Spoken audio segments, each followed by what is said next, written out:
Bonjour à tous, vous avez sans doute entendu parler des émeutes ou manifestations contre l'immigration au Royaume-Uni, et puis d'autres émeutes qui se mettent en place en face, tout étant parti de l'assassinat affreux au couteau de 3 fillettes. On va en parler.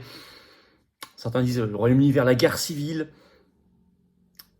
C'est très intéressant comme affaire, c'est assez dramatique, mais il faut l'analyser intelligemment, parce qu'il y a une solution politique. Parce que ça montre que cette solution politique, elle doit être posée, elle est posée, elle est là. Le peuple la met sur le devant de la scène. Et d'autres derrière veulent absolument manipuler pour créer le chaos. Et pour obtenir au passage plus de censure sur les réseaux sociaux. Alors soit on réagit en fonçant tête baissée dans les pièges du mondialisme, et c'est le chaos, personne n'est gagnant, tout le monde est perdant. Soit on s'en sort par le haut, par le sang-froid et l'analyse politique avec un P majuscule et l'action surtout. Et le Royaume-Uni peut se le permettre parce qu'il a fait le Brexit. Et ça peut lui permettre de résoudre le problème. Et ça doit nous faire réfléchir, nous, Français, sur la manière de reprendre le contrôle et de régler le même problème. Il y a l'immigration massive et à tout ce qui est derrière, toute l'instrumentalisation par le mondialisme. C'est très très important. D'ailleurs, Farage réagit très très bien, je vais vous en parler. Musk également en parle. Il réagit bien. Nous allons voir ça, cette affaire des manifestations britanniques dans cette vidéo. Il peut y avoir de l'actualité, ça bouge beaucoup. On en reparlera si nécessaire. En tout cas, merci de la partager. Pour ça, de vous abonner à cette chaîne YouTube en cliquant sur le petit bouton s'abonner en dessous. C'est un petit clic gratuit pour vous. Vous avez juste à cliquer ou à recliquer si YouTube vous a désabonné un jour. Ça peut arriver, vérifiez. Et plus vous êtes abonné à la chaîne, vous le savez, plus les vidéos sont recommandées, circulent et vont toucher un nouveau public. Des gens vont nous découvrir grâce à votre abonnement. Ce petit clic gratuit. Donc, merci beaucoup pour cette formidable action. N'oubliez pas les assises de la souveraineté à Arras le 14 septembre. Je sais que vous n'oubliez pas parce que vous êtes très nombreux à vous inscrire. Donc ceux qui ne l'ont pas encore fait, ne tardez pas, on ne pourra pas pousser les murs. À un moment, on va devoir clôturer. Vous verrez tous un adhérent comme un adhérent des Patriotes. Le lien pour s'inscrire à Arras, c'est sous la vidéo en description. Vraiment, ne tardez pas. On approche des 1500 et plus inscrits. On fera le maximum, mais il y a un moment où il va falloir s'arrêter. C'est le 14 septembre, hein. C'est dans plus d'un mois. Donc inscrivez-vous dès maintenant. Puis je vous attends, Patriotes, vraiment. Vous voulez lutter justement contre les pièges du mondialisme, les pièges de manipulation. Vous voulez régler les vrais problèmes de fond, reprendre en main votre avenir, votre pays pour nous, pour vos enfants, petits-enfants, pour la planète, pour notre belle France. Alors la solution, elle est là. Tous ensemble. Seul, il n'y a pas de solution. Tous ensemble, il y en a. Dans un vrai mouvement anti-oligarchique, il n'y a pas un centime de l'État ni des banques. Vous pouvez adhérer, réadhérer ou faire un don au mouvement. Dès maintenant, je vous encourage à le faire. Parce que je veux qu'on s'en sorte et je suis certain que vous voulez qu'on s'en sorte aussi. Et offrir un autre avenir aux générations qui viennent et à nous-mêmes. Le lien pour adhérer, réadhérer, premier lien sous la vidéo en description dès maintenant. Faire un don au mouvement, deuxième lien sous la vidéo en description. Les liens sont également sur notre site les-patriotes.fr. Bienvenue à tous, bravo. J'y reviens en fin de vidéo. Alors, le Royaume-Uni est-il vraiment au bord de la guerre civile? Que se passe-t-il vraiment? Quels sont les pièges? Quel est l'intérêt du Brexit là-dedans? Qu'est-ce que ça doit apporter comme réflexion en France? On va voir tout ça. Les événements. On repart évidemment de l'événement dramatique qui est maintenant complètement passé sous silence. Vous remarquerez, on va y revenir, hein, dans l'analyse médiatique, politique. Ce qui est quand même, alors c'est le plus dramatique. Le 29 juillet, 3 fillettes britanniques ont été tuées au couteau pendant un cours de danse dans la ville de Southport au Royaume-Uni, près de Liverpool. Par un individu, au début, son identité n'était pas donnée, sous prétexte qu'il serait mineur, qu'il aurait 17 ans, puis ça a été donné. Il s'appelle Axel Rudakubana, c'est dans le nord d'Angleterre, hein. Et il est né de parents rwandais, arrivé en France il y a une dizaine d'années, donc lui quand il avait 6 ans, parce qu'il aurait 17 ans. 16, 17 ans. Ça, 3 fillettes, une scène d'horreur décrite par les secours qui sont arrivés sur place, l'horreur absolue, vous imaginez, tués au couteau, leur visage s'affiche. Et je pense qu'il faut d'abord penser à elles et à leurs parents, parce que c'est incroyable. Les médias français, par exemple, n'en parlent pas.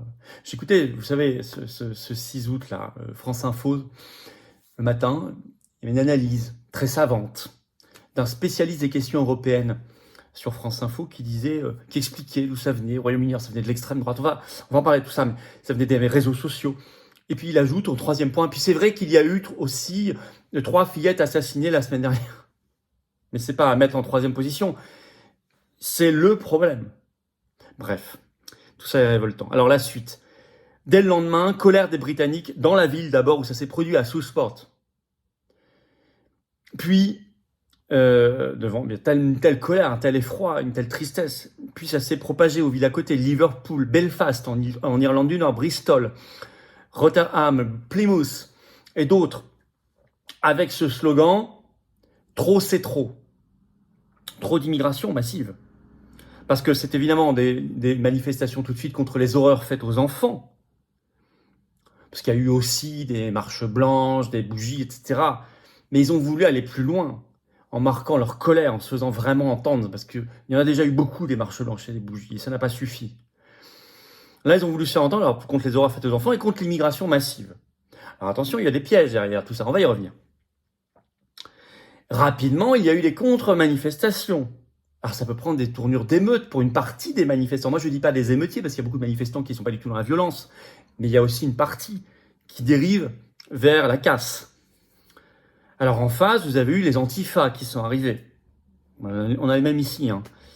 Mais aussi mélangés à des islamistes. Comme à Plymouth ce 5 août, vous avez eu les deux. Les médias disent manifestants contre manifestants. À Birmingham, Le Monde note le 6 août, je cite, qu'il y a eu un rassemblement d'hommes de confession musulmane se disant prêts à défendre la rue. Il y a eu d'ailleurs une attaque contre une camionnette au couteau, contre une camionnette de la BBC. Et là, on tombe dans le premier piège, qui est le piège intrinsèque de l'immigration massive organisée par le mondialisme. On en parle souvent sur cette chaîne du mondialisme qui va casser des pays, Libye, etc., les guerres illégales, les guerres de l'OTAN, on casse des peuples, on casse des pays, on organise les flux migratoires qui enrichissent quelques-uns, qui nuisent au plus grand nombre, à tout le monde, mais qui créent la déstabilisation des peuples, la division, on casse des nations, voire on pousse à la guerre civile. C'est ce qu'on appelle l'horizontalisation des luttes. Au lieu de trouver une solution politique avec un P majuscule, en étant là, en regardant l'oligarchie qui manipule, qui divise, qui crée cette immigration massive. Non, on va se taper les uns contre les autres. Ça, c'est le rôle intrinsèque du projet mondialiste d'immigration massive. La déstabilisation, la désunion des peuples, la discorde permanente jusqu'à l'explosion des nations. Il y a une autre fonction de l'immigration massive qui est moins visible ici, mais qui existe, vous le savez, c'est de faire baisser les salaires et de détruire les modèles sociaux, en créant la concurrence déloyale, la plus totale, la plus exacerbée. Alors c'est vrai qu'ici, l'horizontalisation des luttes, elle est exacerbée par la réaction du gouvernement britannique, qui est particulièrement perverse et dégoûtante, où il va non pas chercher à créer la paix civile, mais il va, comme on l'a vu en France, avec des personnages comme Manuel Valls en France par exemple, ou Darmanin le fait aussi régulièrement, il va cibler les manifestants. On va complètement oublier les 3 fillettes assassinées. Et vous avez par exemple la ministre britannique de l'Intérieur, Yvette Cooper, qui déclare à la BBC, là, ces dernières heures, « Les délinquants paieront le prix », mais elle ne parle pas de celui qui a tué les 3 fillettes, non, elle parle des manifestants. Tout de suite, le Premier ministre britannique, Keir Starmer, le nouveau Premier ministre depuis un mois, avait déclaré, qui est travailliste, avait déclaré « Ceux qui ont manifesté vont vite le regretter ». Et puis Yvette Cooper, la ministre de l'Intérieur, ajoute « Nous nous sommes assurés que les tribunaux soient prêts, qu'ils aient des procureurs supplémentaires disponibles, il y a même des juges qui ont été rappelés de vacances. Nous nous attendons à ce que la justice soit rendue rapidement ». Au 5 août, il y avait déjà eu 378 arrestations. Et le Premier ministre fait cette déclaration vidéo qui est reprise sur son compte X Twitter le 4 août. Je vais vous citer un petit extrait. « Je condamne totalement les brutalités d'extrême droite auxquelles nous avons assisté ce week-end. N'ayez aucun doute, ceux qui ont participé à ces violences seront confrontés à toute la force de la loi. » Merci d'écouter mon analyse jusqu'au bout au passage, pour ceux qui se feraient, parce que ce sont des sujets sensibles, avant de commenter. Écoutez-moi jusqu'au bout. En tout cas, voilà ce que déclare Keir Starmer, le Premier ministre britannique. Ceux qui ont participé à ces violences seront confrontés à toute la force de la loi. Je condamne totalement les brutalités d'extrême droite. C'est-à-dire qu'il y a plus de condamnations là que l'assassinat des fillettes. La seule réaction concrète pour l'instant à l'assassinat des fillettes, c'est que depuis le 2 août, le bâtiment du Premier ministre, Downing Street, et la nuit éclairée en rose. Ça aussi, hein, on a à peu près la même chose en France régulièrement. Hein. Ce qui a énervé, je peux vous dire, beaucoup de Britanniques, beaucoup de parents. Donc, il y a une obsession a été de... Vous allez voir, ils ont deux obsessions. La première, c'est l'extrême droite. On a même d'ailleurs dans la presse française, si vous lisez tous les articles qui sont sortis depuis quelques jours, quelques heures, il y en a de plus en plus en France, c'est toujours maintenant l'extrême ou l'ultra-droite, la haine. Et il n'y a pas de débat de fond. Pourquoi il y a des gens qui sont allés dans la rue, des parents et des parents en colère qui sont, après ces 3 fillettes assassinées, pour qu'ils sont sortis dans la rue un peu, c'est vrai, un peu bruyamment. Pourquoi ? Parce qu'il y a un sujet de fond qui est l'immigration massive. Mais ça n'existe pas. Il y a la haine, l'ultra-droite, l'extrême droite, etc. Il y a un autre piège, c'est qu'ils veulent en profiter pour censurer davantage encore les réseaux sociaux. Et ça, on a eu la même chose lors des émeutes en France en juin 2023, souvenez-vous. Et ils l'ont expérimenté pour la première fois en Nouvelle-Calédonie il y a quelques mois. On ferme un réseau social sur décision gouvernementale. On nous a dit le problème, c'est les réseaux sociaux. Au Royaume-Uni, vous avez la même chose. Il y a le Daily Mail le 5 août qui a sorti tout un article sur les réactions gouvernementales contre les réseaux sociaux. Je vais vous citer, c'est très clair. Donc toujours, la ministre de l'Intérieur, Yvette Cooper, a déclaré hier que les médias sociaux avaient mis des boosters sous les émeutes. Le secrétaire à la santé, Wes Streeting, a averti que la diffusion de la désinformation en ligne était une menace existentielle pour la démocratie. Il a déclaré lors du festival d'Édimbourg, nous devons nous réveiller, non seulement en tant que Grande-Bretagne, mais en tant que démocratie collectivement, face à ce qui est une menace pour notre démocratie, pour notre sécurité nationale, pour la confiance dans la politique, qui est déjà tellement basse. Et le ministre de la Technologie, Peter Kyle, déclare « Oui, la responsabilité du contenu préjudiciable des réseaux sociaux incombe d'abord aux individus et aux groupes qui les créent, mais il est indéniable, ajoute-t-il, que les réseaux sociaux ont fourni une plateforme à cette haine. » Là, ça fait déjà 4 ministres qui parlent, hein, contre les réseaux sociaux. Et la presse se déchaîne. Et vous avez la même chose en France. Alors, comment on s'en sort en réalité ? Vous voyez bien qu'on est dans le piège total. On est dans le piège total. On fait que tout le monde se tape l'un sur l'autre.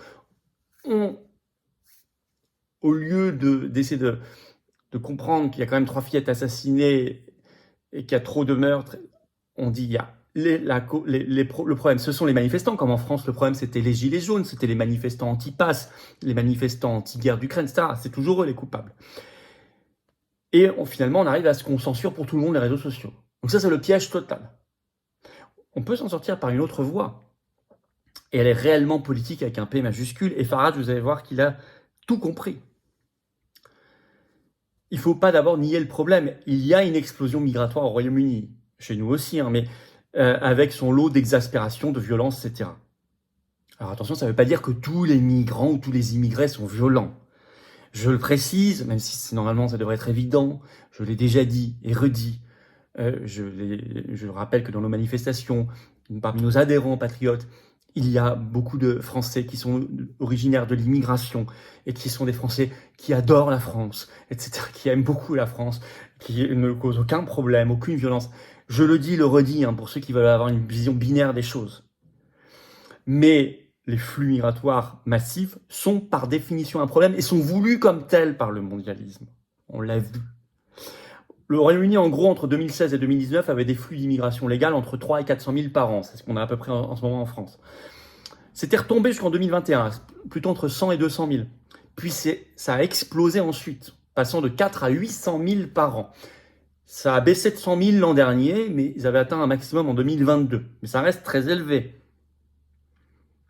Alors ce qu'il faut, c'est traiter d'abord, c'est reconnaître ce problème-là, parce qu'il crée forcément les problèmes derrière d'intégration, de ghettoisation, de violence, etc., de ressentiment, et plus de baisse des salaires, etc. Mais ça, c'est fait pour ça, pour fracturer les nations. On peut le traiter politiquement. C'est exactement la réaction de Nigel Farage, qui a publié sur son compte X un communiqué le 5 août. Il ne met pas du tout d'huile sur le feu, lui. Il demande simplement la convocation en urgence, il est député maintenant, je le rappelle, il demande la convocation en urgence du Parlement britannique pour régler le fond du problème. Sachant que eux peuvent le faire parce qu'ils ont fait le Brexit et qu'ils ont récupéré leurs compétences migratoires. Contrairement à la France, où 90% de la politique migratoire de la France est gérée par Bruxelles, je le rappelle.